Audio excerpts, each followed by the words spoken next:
Canada is set to boost its defense spending by the largest increase this country has seen since the Second World War. With increasingly open Arctic waters and rapid advances in cyber, in AI, and quantum, with advanced missile capacities, we can no longer rely on our geography to protect us.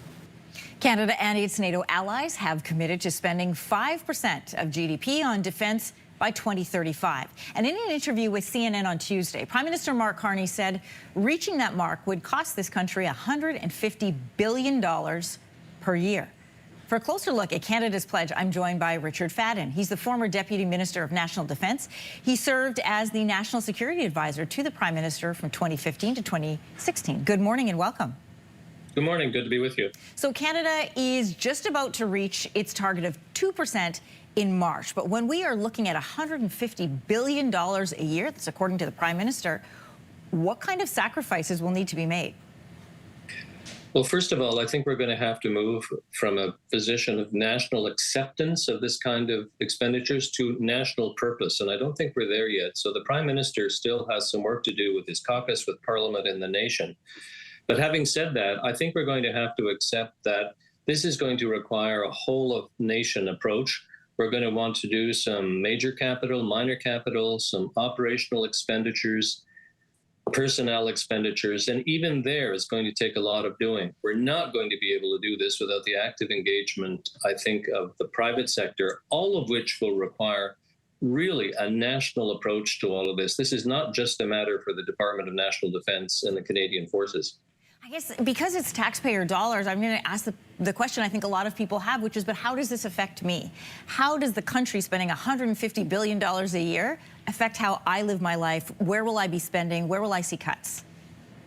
Well, I think that's hard to answer without having seen, in some greater detail, the expenditures in particular years. When do we start engaging? It's not going to be 1 year, $150 billion. Right. The Prime Minister has suggested that, we may have to cut back on the use of the federal spending power in areas of provincial jurisdiction. God forbid that we should contemplate increasing taxes in this particular period of great threat. I mean, just increasing the GST by 1 or 2%, going back to what it was before it was cut, would provide us with many billions of dollars. So I don't know where there are going to be cuts. I'm sure there are some savings to be had in the federal administration, some spending in the provincial areas. Possibly we're going to do more loan. We're going to have to borrow more money as a country. But I also think we should consider tax increases if we're going to be serious about this over the long term.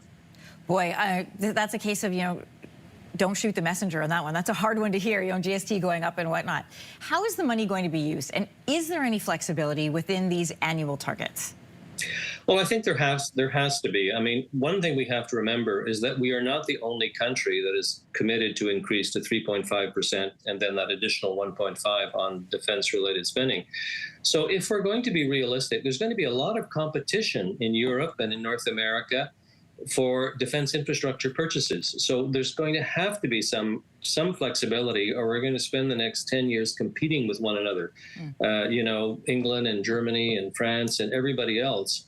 So there has to be some competition. I think it would make a great deal of sense if we could agree amongst NATO allies that we need to spend money on, minesweepers, to keep this Straits of Hormuz open, to give a nutty example. And other countries are going to focus on other things. But if we try in all these countries, try and do everything to have a holistic approach to their defense infrastructure, I think we're going to make life more complicated. So this is going to require real collaboration and complementarity, I think, between countries.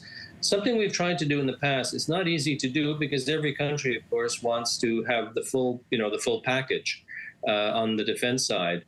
But we're going to have a couple of really significant major capital expenditures, the F-35s, the Canadian Service Combatants, and maybe a couple of others, or we're not going to do it.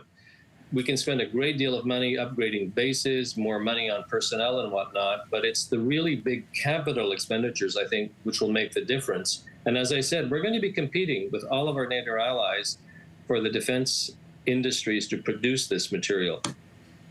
It's interesting you talk about our allies. Since his first term in office, President Trump has been talking about, listen, the U.S. is putting in a lot more than others, and now we're seeing everybody step up to the plate. I'm curious, You know, I think people can take a look at headlines and guess, but I'd love to know your explanation of why this has worked this time around, that why our country has also agreed to this 5% jump. Well, I think there are a couple of reasons. For one thing, Mr. Trump is not the first U.S. president who's pointed out to us that we have not been spending enough on defense. We've been the recipient of a fair bit of criticisms, not just from the U.S., but from our allies in Europe. So it's been building up over time. But I also think the changed environment. You know, if you look at polling, views of Canadians' views on China have shifted significantly. Views on Russia have shifted significantly because of Ukraine. All of this put together, I think, has come together with Mr. Trump's rather more, how do I put it, rather more direct approach to foreign policy and defense policy. You put all this together. I also think, to be honest, Mr. Trudeau's government did not put national security and national defense at the top of their agenda. You know, it was more social policy. I think Mr. Carney is more realistic in viewing things as requiring a holistic approach, social, economic, and defense and security policy. You put all this together, I think it brings us to where we are today. It will be interesting, as you say, not only getting sort of national buy-in on this, but looking even provincially at what less monies will be coming down to them, especially when we look at a healthcare crisis.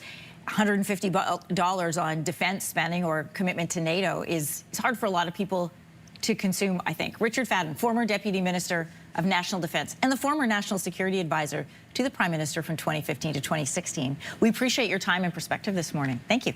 Good being with you. If you like that video, make sure to subscribe to the Your Morning YouTube feed, where you can find all kinds of new content posted every weekday morning.